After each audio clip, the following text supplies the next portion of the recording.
आप सभी को मेरा नमस्कार। कैसे हैं आप सभी? मैं BL साहू आज आपको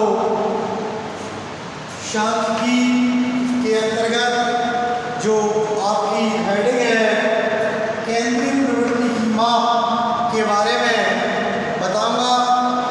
एक वैज्ञानिक थे जिन्होंने ये डेफिनेशन दी। उन वैज्ञानिक का नाम था काफ्का। इनके अनुसार उन्होंने बताया कि केंद्रीय प्रवृत्ति की मान एक ऐसा विशिष्ट मान है जिसकी तरफ अन्य संख्याएं संकेंद्रित होती हैं। फिर जो अगले वैज्ञानिक आए उनका नाम था वाटकिंस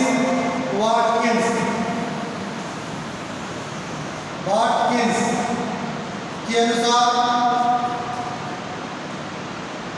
अब इन्होंने अपनी डेफिनेशन क्या दी। इन्होंने कहा माध्य एक प्रतिनिधि अंक है जिससे अक्षरों के सार का अध्ययन एवं निष्कर्ष निकाला जाता है।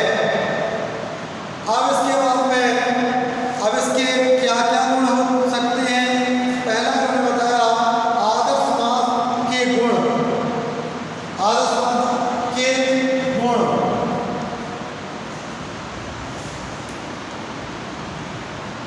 तो पहला गुण क्या है?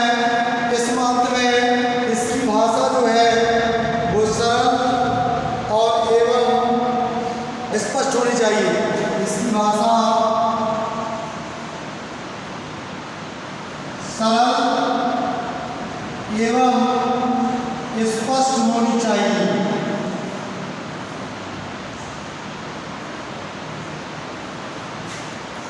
दूसरा पॉइंट है, दूसरे पॉइंट में बताया गया है कि इसकी गणना समस्त पदों पर आधारित होनी चाहिए। इसकी गणना समस्त पदों पर आधारित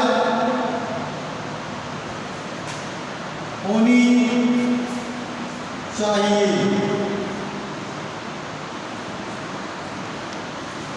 तीसरा है आपका, उसमें कहा गया है इसे प्रतिचयन के घट बढ़ने से न्यूनतम प्रभावित होना चाहिए।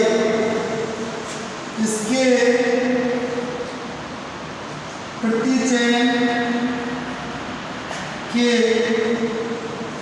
घट बढ़ से न्यूनतम प्रभावित होना चाहिए। ठीक है। चौथा पॉइंट है कि चरम मानों से न्यूनतम प्रभावित होना चाहिए। चरम मानों से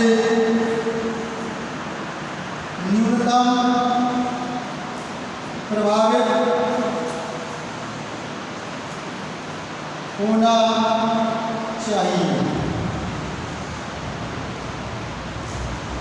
ठीक है। अब इसके बाद में है पांचवा पॉइंट है कि इसकी गणना सरल एवं समझने योग्य होनी चाहिए। इसकी गणना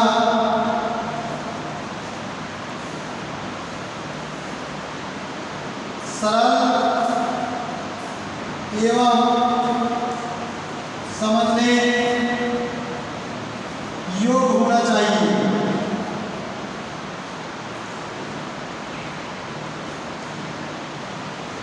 ठीक है ना। तो ये आपका, और जो छठवां पॉइंट है वो है आपका यह बीजीय प्रतिपादन के योग्य होना चाहिए। यह बीजीय प्रतिपादन के योग्य होना चाहिए।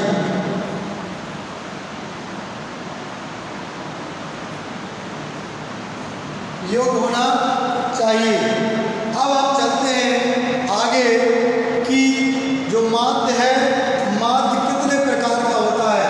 ठीक है, माध्य है, माध्य कितने प्रकार का होता है इसके बारे में हम अध्ययन करेंगे।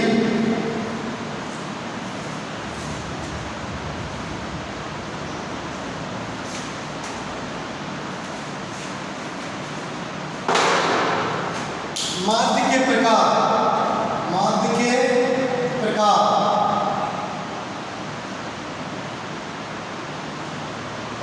ये एग्जाम में आता है आपकी बीएससी एजी फर्स्ट सेमेस्टर में 2 नंबर में प्रश्न पूछ दिया जाता है, सॉरी 2.5 नंबर में, कि माध्य के प्रकार, माध्य कितने प्रकार का होता है।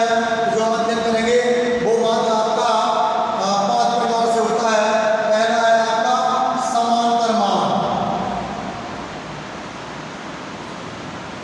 इसको बोलते हैं अर्थमेटिक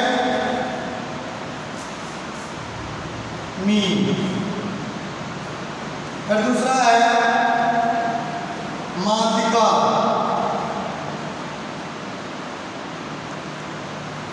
मीडियन।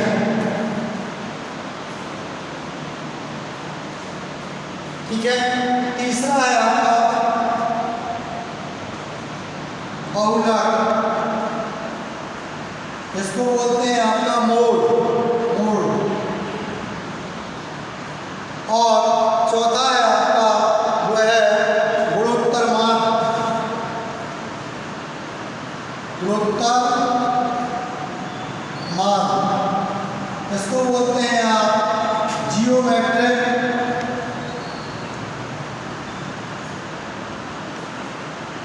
मीन। अगला है आपका हरात्मक